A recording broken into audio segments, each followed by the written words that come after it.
Créer une identité commune à Kévi, là était le défi. Kévi regroupe 10 villages et s'étend sur 7000 hectares. Cette identité s'articule autour des fermes, de l'eau, des paysages, des producteurs locaux, le bio, des balades historico-culturelles, des passions, les chevaux, l'aéromodélisme, la météo, la saga des gares, du patrimoine, les parcs de châteaux, les fermes, les sites, des rencontres avec des secteurs professionnels particuliers. Kévi est aussi une entité qui peut attirer le touriste du week-end. 50 ambassadeurs, c'est 50 manières de dire « Venez passer du temps chez nous ». Vous êtes tous uniques, mais ensemble, vous avez donné une identité à notre entité.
Trop sombre.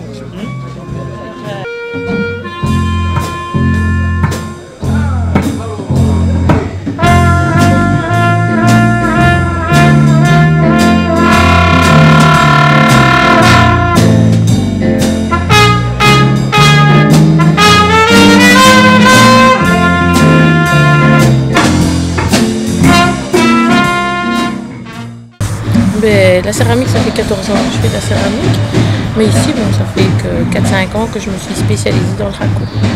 Alors, je fais, comme je vous ai dit, une démonstration de cuisson de céramique au raku. Ça consiste à faire une cuisson au gaz. La deuxième cuisson se fait au gaz. Et on a un émaillage craquelé, je ne sais pas. Il faut venir voir. C'est spectaculaire à voir.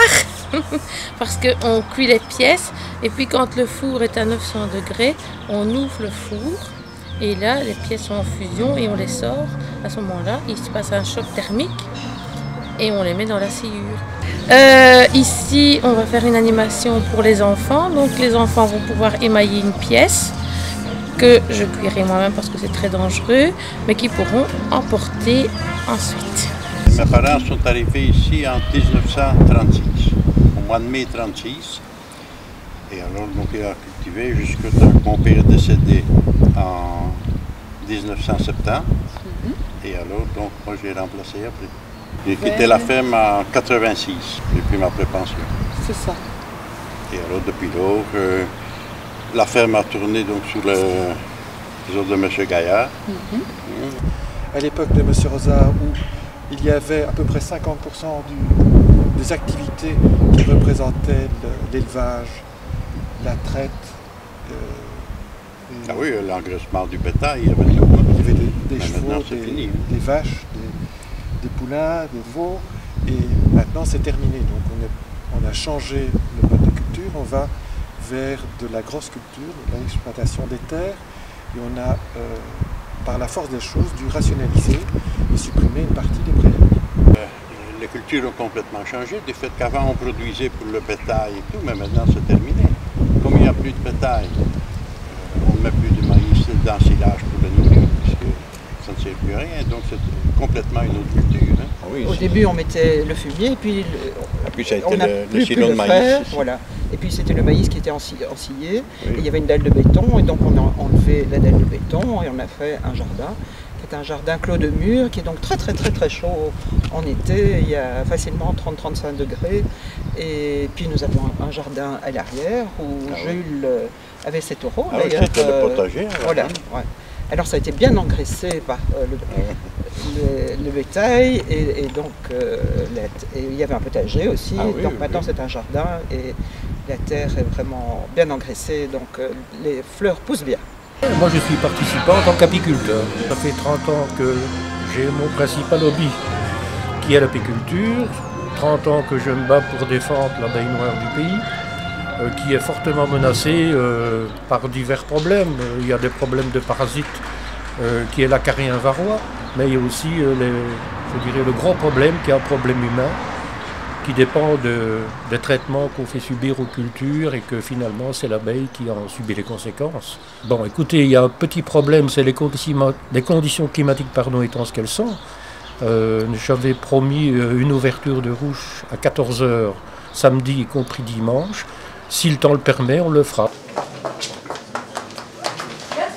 Garçon, un citron pressé, s'il vous plaît. Et une banane, on sait que j'ai pas. On peut aussi me mouiller le plancher et mettre sur... André, quand on vivra ensemble, je mijoterai de ces petites-là. Déjà pensé. 2 couverts à table. Je mange pas le bon. André Voilà, il m'a suivi. Caché dans un taxi. Je suis déguisée en costume folklorique hongrois.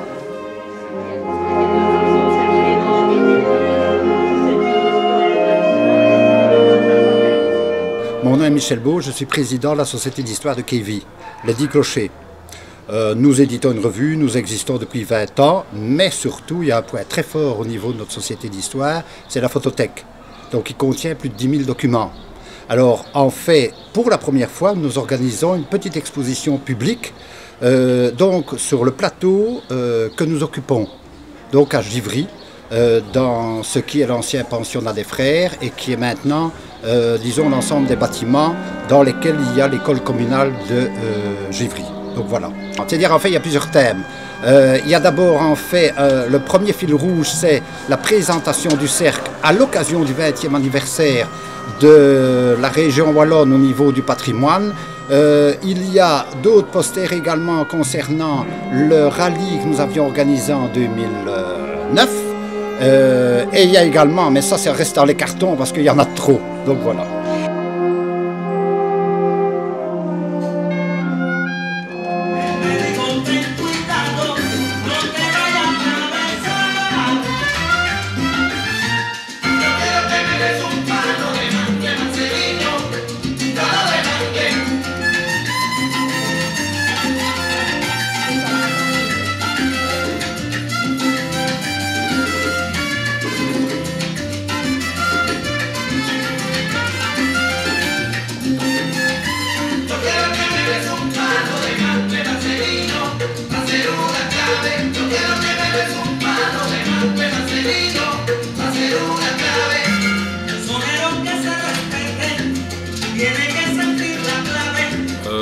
Olivier Sneessens, je suis agriculteur à Givry et voilà, je viens en fait, j'ai mis en route des tournières, ce qu'on appelle des tournières agri-environnementales il y a de ça 12 ans maintenant. Les tournières en l'occurrence c'est une sorte de MAE, donc de mesure agri-environnement, qui permet soit de ne pas, comment je vais dire, de laisser un espace entre la culture et un cours d'eau, ou on peut mettre aussi ça dans le cas de terrain en pente. Donc il y a toute une panoplie d'endroits où on peut installer ces MAE, dont ces tournières. C'est pour essayer d'harmoniser au mieux la nature avec l'agriculture au sens intensif. C'est un très bon tonifiant. On prenait ça pour combattre les anémies avant, au printemps.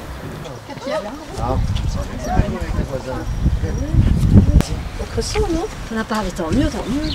Qui veut goûter? Au cresson. Voilà. En fait, ça c'est du cresson. Katia, tu veux le goûter?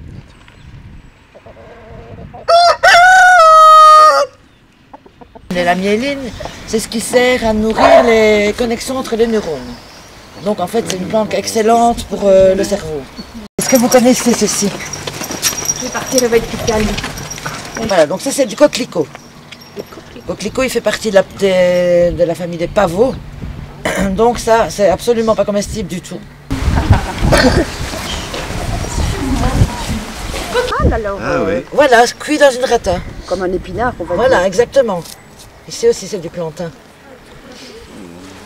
Et j'ai décidé de faire pareil. J'ai mis aussi du fumier comme ça au pied de l'arbre, la 2e ou la 3e année, je ne sais plus. À savoir.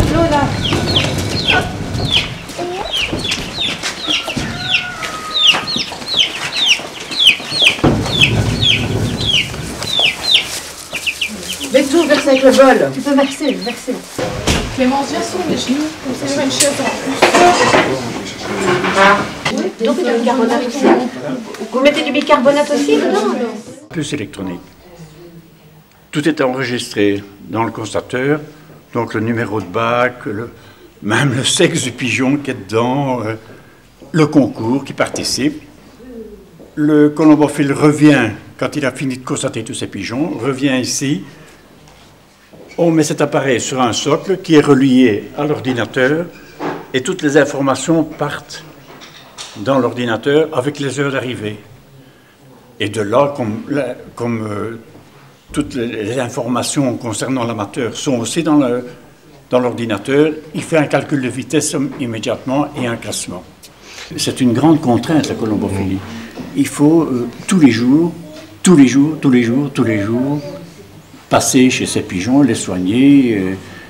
C'est un animal qu'il faut énormément de soins, quoi, hein. On ne peut pas se dire, tiens, on va la laisser là quelques jours sans donner à boire ni à manger, c'est impossible. C'est vrai que c'est un animal très fidèle en couple aussi. Très fidèle en couple, oui.